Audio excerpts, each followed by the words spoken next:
à la maison. Mais quand quelqu'un rentre, vous causiez, ça va te manquer, elle va te manquer. Mais ce n'est pas parce que la personne te manque que tu dois nier le plan parfait de Dieu qui est au-dessus de l'amour que tu as pour lui.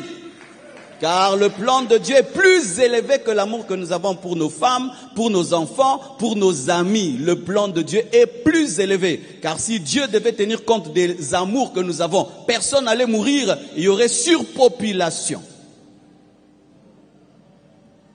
La connaissance est une délivrance, mes frères. Ne priez pas seulement Dieu, cherchez à connaître Dieu.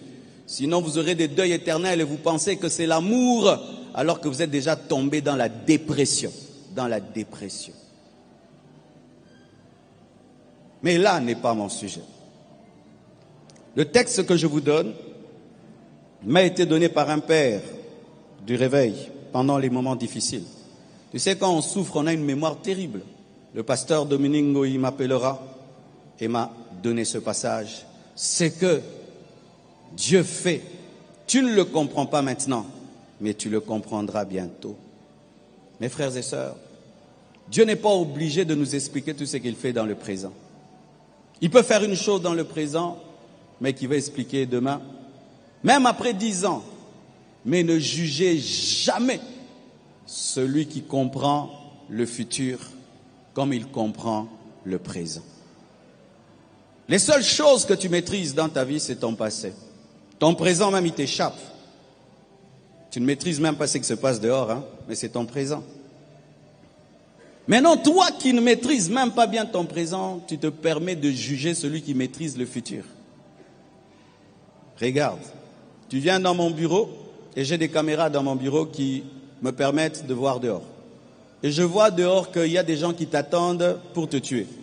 Quand tu entres dans mon bureau, tu veux sortir, je t'enferme. Et tu me dis, je veux sortir. J'ai dit, non, tu restes là. Pourquoi? Je ne t'explique pas. Mais je te dis, tu restes là. Tu dois avoir confiance en moi pour dire, cet homme même, il a des plans merveilleux pour moi, je m'assieds. Mais si tu ne me connais pas, tu vas te fâcher, tu vas te battre avec moi, tu vas m'insulter alors que je te protège de quelqu'un que j'ai vu qui veut te tuer. Quelque temps après, tu m'as insulté et tu as dit tout ce que tu voulais. Tu sors dehors, on te dit, ah mon ami, des gens étaient venus te tuer, mais si tu étais venu plus tôt, tu allais mourir. Heureusement que tu es venu en retard. N'insulte jamais celui qui maîtrise le futur. N'insulte jamais celui qui maîtrise le futur. Dieu peut savoir que l'année prochaine, tu vas l'abandonner, aller en enfer. Il te prend cette année. Le prophète est venu voir le roi Ézéchias pour lui dire que tu vas mourir. Ézéchias a pleuré. Il a dit, qu'est-ce que j'ai fait? Il se retourne et il pleure et il présente ses bonnes œuvres. Et Dieu lui donne 15 années de plus. C'est pendant ces 15 années de plus qu'il a abandonné Dieu. Il fallait qu'il meure plus jeune. Il fallait qu'il meure plus jeune. Parce que ce qui est important pour Dieu, ce n'est pas le temps que nous passons sur la terre, mais c'est la finalité de la vie sur terre. Et ce qui est important pour Dieu, c'est de mourir en Christ. C'est pourquoi la mort en Christ est une victoire. Blanche a vaincu. Elle est morte chrétienne. Ma dernière conversation avec Blanche, c'est Marcelo, prie pour moi. Marcelo, prie pour moi. Je lui ai imposé les mains. Elle est partie et n'est plus revenue.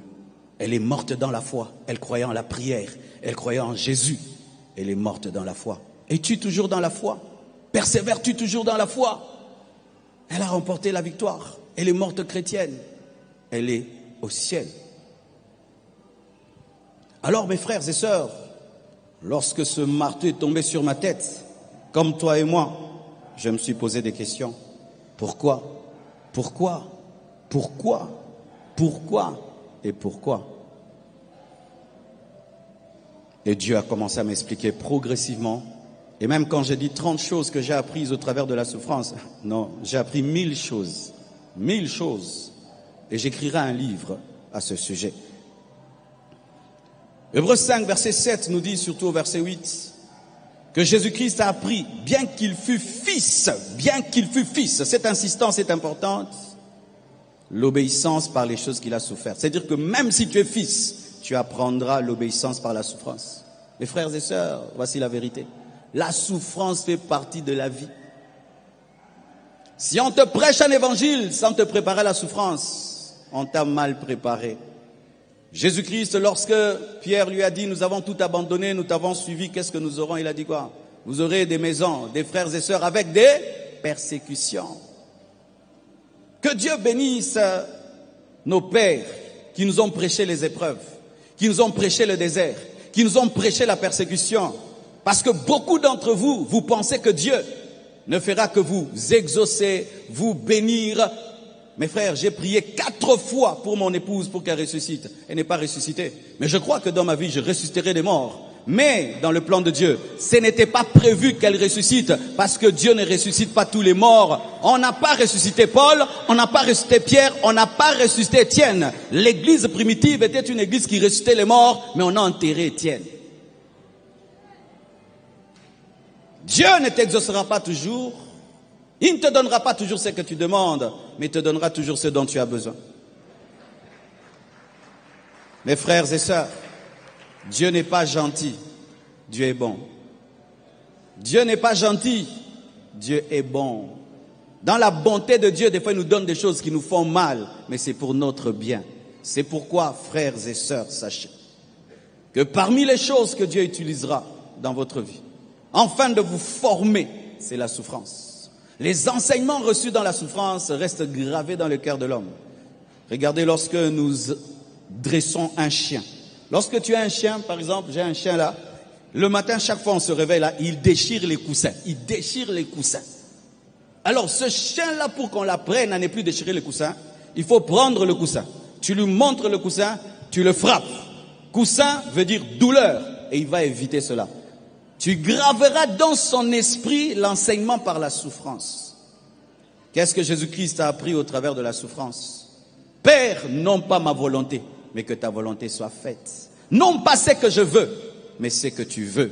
Je veux vieillir avec ma femme, mais si toi tu as décidé que je vieillisse sans elle, que ta volonté soit faite. Je veux que mes enfants puissent se marier avec leur maman qui les amène à l'autel. Mais si toi tu as décidé qu'ils puissent se marier sans leur maman, que la gloire te revienne. Tu fais ce que tu veux, tu fais ce que tu veux, tu fais ce que tu veux. Je n'ai aucun conseil à te donner. Et si c'est ce que tu trouves qui est bon pour moi, que ta volonté soit faite.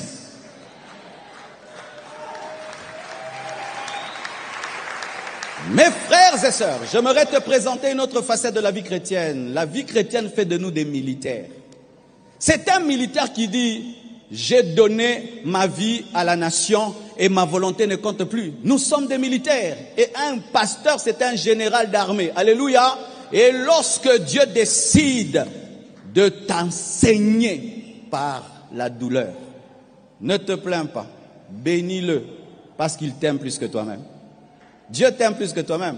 N'est-ce pas que des fois, nous privons nos enfants des sucreries, des bonbons, des biscuits, et puis l'enfant pense que